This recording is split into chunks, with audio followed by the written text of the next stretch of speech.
Have you ever noticed that the more you care, the less people seem to respect you? You text first. They reply hours later. You try to be kind.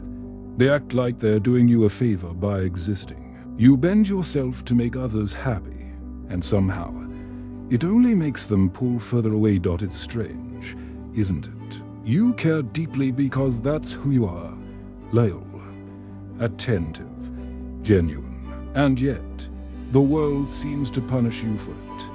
Why does caring, something so human, so good, often make us look weak? That's the question we're going to explore today. And by the end of this video, you'll see that the problem isn't your kindness. It's where you've been placing it. You'll learn how Stoic philosophy transforms this pain, the feeling of being taken for granted, into quiet strength. And at the end, I'll share one hard truth that every kind person must face if they ever want peace again. You see, in today's world, caring has become a dangerous thing. We live in a time where silence is misunderstood, and attention is treated like a currency. People measure worth by likes, replies, and validation. And the more we give, the emptier we feel. You might have noticed it at work.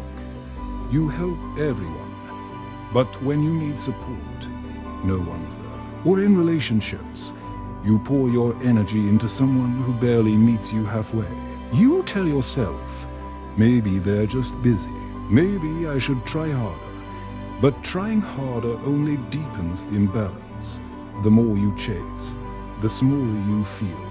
The more you explain, the less they listen. The more you care, the weaker you look. But what if that weakness is just an illusion? What if caring isn't the problem, but attachment is? What if your power doesn't come from being understood or appreciated, but from learning how to stay calm even when you're not? This is where Stoicism enters, not as an ancient idea carved in marble, but as a living philosophy that breathes through your everyday life. Stoicism doesn't tell you to stop caring. It teaches you how to care, without losing your balance, without letting your peace depend on someone else's behavior. Marcus Aurelius, one of the most powerful men in history, once wrote, "If it is not right, do not do it. If it is not true, do not say it." He didn't say, "If they approve, keep doing it." He said, "Act rightly, regardless of how others react." That's the essence of disciplined compassion. To give without needing to be seen. To love without demanding a return. So here's what we'll uncover in this video. First, we'll look at why caring too much, or caring without boundaries, silently erodes your strength. Then, we'll dive into a core Stoic principle, the dichotomy of control. How to separate what's truly yours to manage from what's never been in your hands. After that, we'll explore how to turn emotional dependence into emotional discipline, and how to practice intelligent compassion, the Stoic way of caring wisely. Finally, we'll talk about the art of letting go, not as surrender, but as an act of power. Before we begin, remember this. You don't have to stop caring to regain your strength. You just have to stop begging for permission to care. Because true strength isn't loud. It's quiet. It doesn't chase. It doesn't convince. It simply remains calm when the world tests its patience.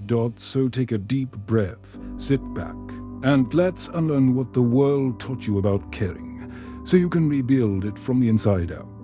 You probably know someone like this. The kind of person who's always there, the first to help, the last to complain. They listen when others vent.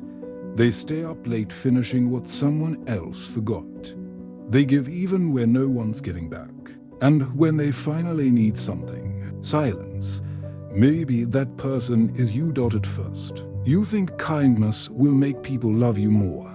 That if you're patient enough, generous enough, understanding enough, others will see your heart and treat you the same. But over time, something starts to feel wrong. You realize that your presence is expected, not appreciated. Your effort is assumed, not acknowledged. Your yes has become the default, and your no suddenly offends. It's exhausting, isn't it? You start to notice the quiet resentment building inside, a subtle bitterness that you try to ignore. Because good people aren't supposed to get angry, right? But anger is not the enemy here. It's the signal that your boundaries have been crossed too many times. Stoic philosophy doesn't tell you to suppress that feeling. It tells you to understand it. Epictetus once said, "If you wish to be loved, love yourself with reason first." He didn't say don't love others. He said love yourself with reason. Because love without reason turns into self-abandonment. And when you abandon yourself for others, they follow your lead. They abandon you too. Kindness without boundaries isn't virtue. It's self-erasure dressed as compassion. There's a quiet tragedy in always being the reliable one. The world teaches you that saying yes makes you valuable, that being available makes you loved. But the truth is, when kindness becomes automatic, it loses its meaning. People stop seeing the effort behind it. They stop feeling gratitude, and slowly, you stop existing as a person. You become a function, someone they turn to when they need, and forget when they don't. You don't realize it at first, because helping feels good. There's a subtle sense of control in being needed. But that illusion fades the moment you say no. Watch how their tone changes, how silence replaces warmth, how quickly affection turns into distance. It hurts, not just because they pulled away, but because it forces you to face a truth you've been avoiding. They didn't value you, they valued what you provided. Marcus Aurelius once wrote, "Waste no more time arguing about what a good man should be. Be one." Being good isn't about being agreeable. It's about being principled. It's about having the strength to say no when your inner peace is at stake. Because true kindness isn't a reflex. It's a conscious choice. And when you choose it with intention, it restores your dignity. The hardest moment for a kind person is not when others hurt them. It's when they realize they allowed it to happen again and again. You replay the conversations in your head, wondering if you were too sensitive, too soft, too demanding. But deep down, you know it wasn't about sensitivity. It was about silence. You stayed quiet to keep the peace. You tolerated things that chipped away at your self-respect because you feared losing connection. But what's the use of a connection built on your exhaustion? You can't keep giving oxygen to people who drown you every time you breathe. Seneca once wrote, "He who is brave is free," and bravery, in this context, isn't about confrontation. It's about walking away when your presence is being used, not appreciated. That kind of courage terrifies people who are used to your compliance. They'll call you cold, distant, selfish. But Stoicism reminds you, their reaction is not your responsibility. The more you attach your worth to being needed, the more you become a hostage of other people's moods. The moment you stop, truly stop, trying to be everyone's savior, you begin to breathe again. It's not cruelty, it's clarity. Because sometimes the kindest thing you can do for the world is to stop letting it drain the best parts of you. When you finally stop overgiving, something strange happens. At first, it feels wrong. Like you're betraying who you are. You're so used to earning love through effort that stillness feels like neglect. But slowly, a new kind of peace begins to appear. The kind that doesn't depend on being noticed. You start to realize that love doesn't disappear when you stop chasing it. The right people stay. The wrong ones fade quietly, making space for something better. Self-respect. Epictetus taught that no man is free who is not master of himself. Freedom begins the moment you choose to act out of principle instead of fear. When your kindness is guided by reason, not desperation, it becomes strength, not weakness. It's no longer about earning approval, but expressing integrity. And maybe that's the secret Stoics know all along, that care without wisdom leads to dependency, but care with discipline leads to peace. So, the next time you feel yourself bending just to be understood, pause. Ask yourself, am I doing this out of love or out of fear of losing love? If it's fear, step back. If it's love, do it calmly and expect nothing. Because real kindness doesn't beg to be seen. It stands quietly in its own strength. And in that silence, you'll find the kind of power that no one can take away. We waste so much of our peace chasing control over what was never ours. You can feel it every time you refresh your messages, waiting for a reply that never comes. Every time you rehearse a conversation that's already over. Every time you bend your thoughts trying to predict what someone else feels about you. That's the invisible prison we live in, built not by others, but by our own attachment to outcomes. Epictetus said it simply and powerfully. Some things are up to us, and some are not. It sounds obvious, almost too simple to be profound. But the truth is, we spend most of our emotional energy ignoring it. We care too much about approval, about fairness, about how others perceive our worth. But none of these things belong to us. You can't control another person's mind. You can't rewrite their understanding of you. You can only control your reaction, your restraint, your focus, your intention, and once you accept that, something incredible happens. The noise starts to fade. You begin to care more wisely, not less. Because peace isn't found by caring less about people. It's found by caring more about the right things, your actions, your effort. You're in the stillness. You don't control what happens, but you always control how you respond. That's where your strength lies, not in controlling the weather, but in how you walk through the rain. Marcus Aurelius wrote, "You have power over your mind, not outside events." Realize this, and you will find strength. Think about it. You can't stop people from gossiping. You can't force your boss to appreciate you. You can't make someone love you the way you love them. But you can choose not to let their behavior poison your inner state. That's what separates Stoic calm from emotional chaos. Not the absence of emotion, but the mastery of it. When you stop trying to manage what's external, you regain the energy to master what's internal. Your breath, your thoughts, your reactions, those are your kingdom. And when you rule that kingdom well, you stop being a victim of circumstance. You start becoming a participant in your own peace. That's why Stoicism isn't cold. It's disciplined warmth. It's choosing to keep your heart open without letting the world dictate how it beats. This isn't easy. Because we've been trained since childhood to believe that outcomes define us. If they praise us, we did well. If they ignore us, we failed. But Stoicism flips that belief on its head.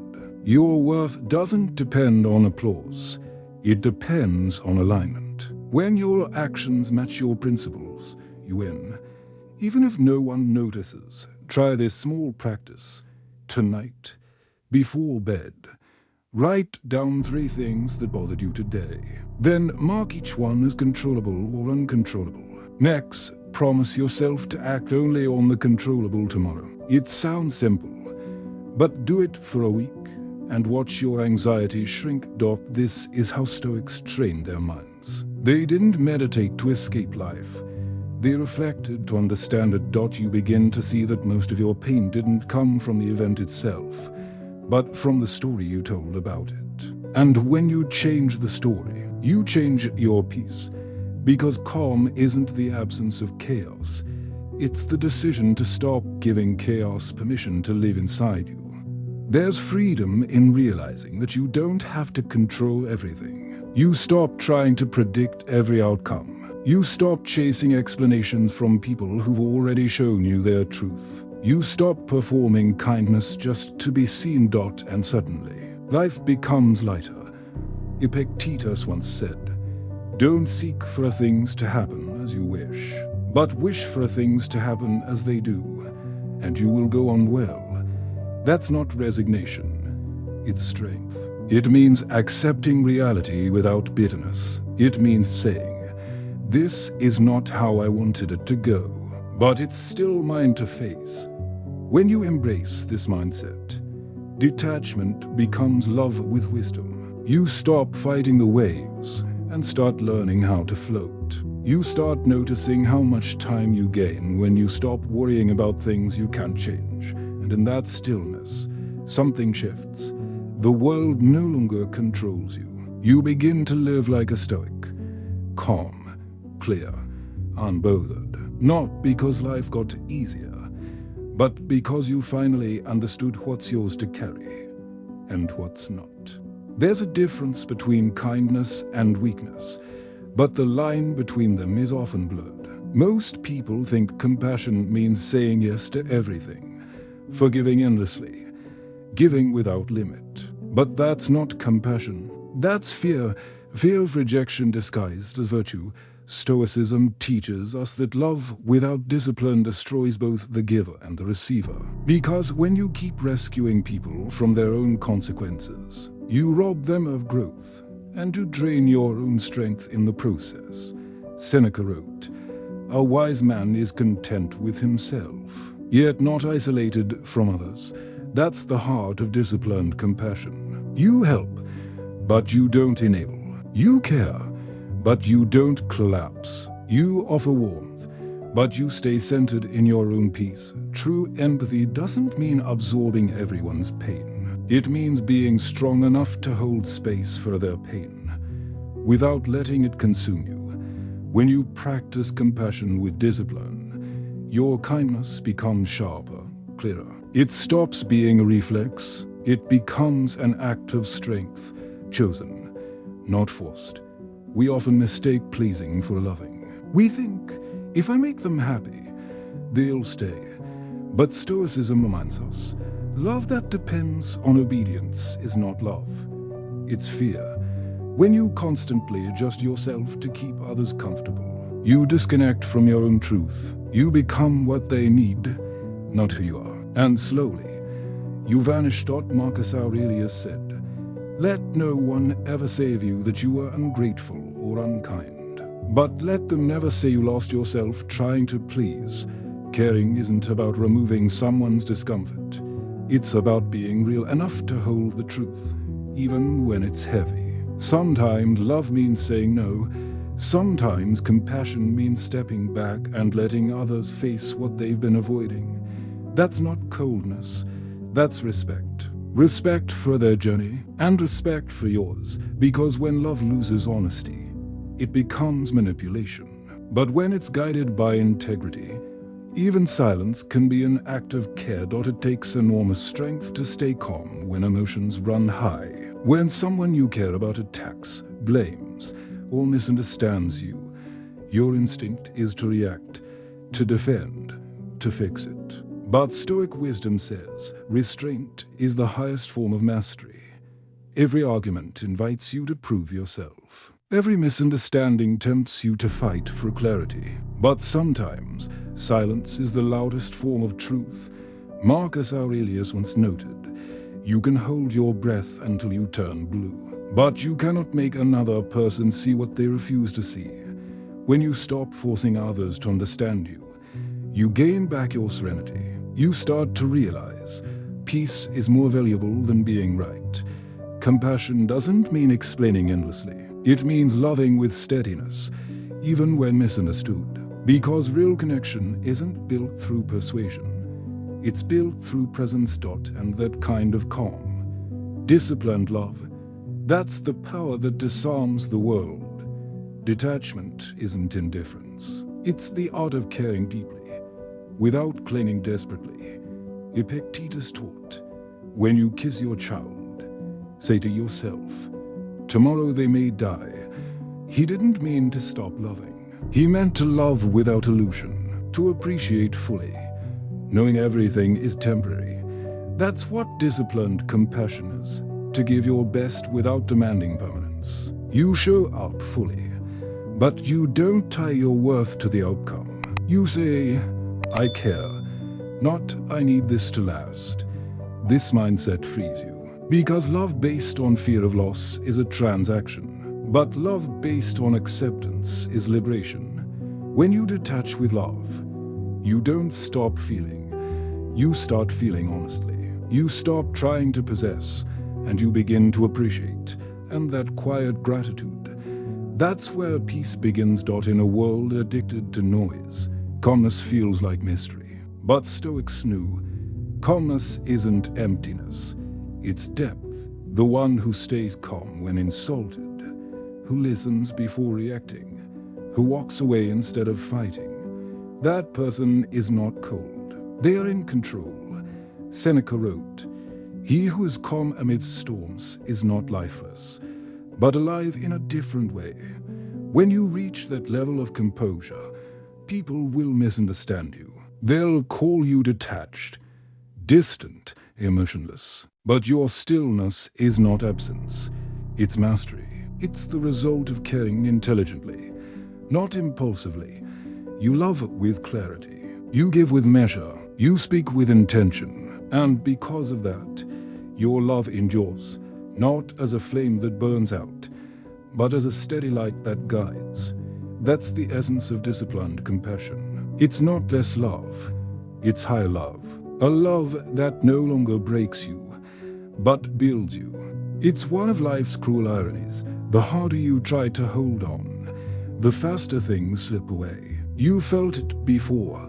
The more you reach for someone drifting away, the colder they become. The more you try to prove your worth, the smaller you start to feel. It's not rejection, it's resistance. Stoicism teaches that attachment born from fear will always turn love into pain. Because what you cling to most desperately reveals what you fear losing the most. Marcus Aurelius wrote, "When you rise in the morning, think of what a privilege it is to be alive, to think, to enjoy, to love." He didn't say to possess. He said to love freely, without chains, without ownership. When you stop trying to hold on, something magical happens. You begin to experience life as it is, not as you wish it to be. And you realize that love doesn't die when it's released. It transforms from attachment to appreciation, from control to gratitude. Letting go isn't losing, it's returning to yourself. Acceptance is not surrender, it's wisdom in action. We spend years trying to rewrite reality, begging the past to turn out differently, clinging to people who've already walked away. But the Stoics remind us, you suffer more in imagination than in reality. Seneca. Pain is real, but most of our suffering is self-inflicted. We relive old wounds, replay old stories, resist what has already happened. Letting go isn't about forgetting. It's about finally telling yourself, it's okay, I can live without the ending I wanted. That sentence takes courage, not because it's easy, but because it means you stopped fighting life. You stop asking why me, and start asking what now. Acceptance frees your energy. Instead of pouring it into resistance, you channel it into creation. You rediscover the quiet joy of doing what's within your control, shaping your attitude, your daily habits, your inner peace, and in that moment, the world stops feeling hostile. It simply becomes what it always was, neutral. Your reaction was the story all along. There's a Latin phrase the Stoics lived by, amor fati, love your fate. It doesn't mean to tolerate life. It means to embrace everything. The joy, the heartbreak, the silence, the endings as necessary parts of your becoming. When you practice amor fati, you stop labeling experiences as good or bad. You begin to see them as useful. Every pain refines you. Every disappointment clears a path. Every loss teaches detachment, humility, and strength. Epictetus taught, don't demand that things happen as you wish, but wish them to happen as they do. When you adopt that mindset, you become untouchable, not because life stops hurting, but because hurt no longer defines you. You start to see how everything, even loss, serves a purpose in your evolution. The Stoic doesn't resist life. He learns to love its rhythm, to say, yes, this too, even when it burns. That is freedom. Sometimes the kindest thing you can do for someone is to let them go, not out of anger, but out of respect for their path and for your peace. You can love someone deeply and still recognize that staying is destroying both of you. You can wish them well without walking beside them. You can hold gratitude for what was and release what no longer is. Seneca once wrote, "No man was ever wise by chance. Wisdom demands intention, especially in love. To stay when it's right, to walk away when it's time. Letting go doesn't mean you stop caring. It means you care enough not to poison love with resentment. It's refusing to let what once was beautiful turn into bitterness. And in that act of release, that quiet, trembling grace, you discover that love doesn't end when it leaves. It remains, purified by distance, sanctified by understanding. That's not the end of love. That's its highest form. There comes a day when you no longer chase, explain, or beg to be understood. You simply let things be, and that's the day you find peace. At first, it feels lonely. Then, it feels peaceful. And finally, it feels powerful. Because letting go gives you back everything you traded away trying to be enough. Your time, your self-respect, your calm. Marcus Aurelius wrote, "The happiness of your life depends upon the quality of your thoughts, and no thought is more liberating than this." I don't need to hold on to be whole. You start living lighter. You stop fearing loss because you realize nothing real can ever be lost. Love, truth, growth, they remain within you. That's when you understand what the Stoics meant by freedom. It's not about having everything go your way. It's about being okay even when it doesn't. Letting go isn't weakness. It's returning to your natural state, calm, clear, alive. And from that stillness, you begin again. Let's take a breath. We've walked through the quiet pain of caring too much, the exhaustion of being misunderstood, and the liberation that comes from letting go. Now, as the noise settles, let's remember what this journey was really about. It was never about becoming cold. It was never about shutting down your heart. It was about learning how to love and care without losing yourself in the process. Because the truth is, caring is beautiful. It's what makes us human. But caring without boundaries, caring without balance, caring without wisdom, will drain you until there's nothing left to give. So here's what the Stoics remind us. First, that not every act of care is noble. Sometimes, it's fear wearing a gentle mask, fear of being alone, fear of being forgotten. The more you try to be everything for everyone, the more you forget who you are. Second, true strength comes from knowing what belongs to you and what doesn't. You can't control who stays, who understands, or who appreciates you. But you can always control your response, your stillness, your focus, your integrity. That's where freedom begins. Third, compassion without discipline is chaos. But compassion with clarity, that's peace. It's being kind without being consumed. It's loving without demanding to be loved back. It's choosing presence over performance. And finally, letting go. Not because you stopped caring, but because you started respecting the truth. Because sometimes the most powerful act of love is release. Marcus Aurelius once wrote, "The soul becomes dyed with the color of its thoughts." If your thoughts are always shaped by fear of loss, of rejection, of misunderstanding, your soul will carry those colors too. But if your thoughts are grounded in peace, gratitude, and discipline, your soul begins to reflect calm strength, the kind that doesn't need to prove itself to anyone. That's the transformation Stoicism offers, to move from attachment to acceptance. From reaction to reflection, from noise to stillness. When you master that shift, people will notice something different about you. You'll speak less, but your words will carry more weight. You'll act less desperate, but your presence will feel stronger. You'll stop chasing and start attracting, because calm energy is magnetic. It unsettles the insecure and comforts the wise. And that's when you'll truly understand why the Stoics said, control yourself, not the world.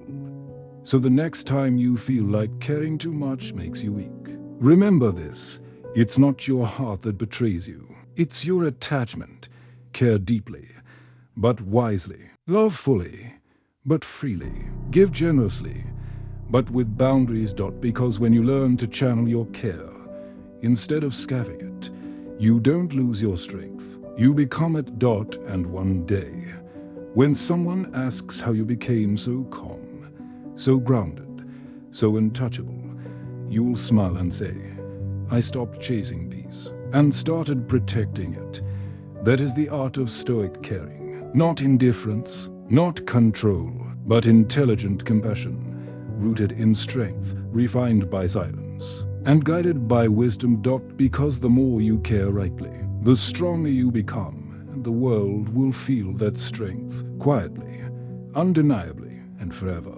If this message found you at the right time, maybe it's because you needed to hear it. Maybe you've been caring too much, giving too much, or holding on too long, and life is quietly asking you to pause. If this video gave you that pause, that breath between chaos and calm, then stay a while. Here on StoicCraft, we don't chase perfection. We practice presence. We learn together how to build quiet strength in a world that feeds on noise. Every week, we explore timeless Stoic ideas, not as theories, but as tools for modern life. How to stay calm when disrespected. How to let go when love turns heavy. How to master your emotions without losing your humanity. So if this spoke to you, take a second to support what we're building here. Like the video if it resonated. Subscribe if you want more calm in your feed, not chaos. And before you go, I'd love to hear from you in the comments. Have you ever cared so much that it left you empty? What did that moment teach you about yourself? Share your thoughts, not for validation, but for a connection. Because your story might be the one that helps someone else breathe again.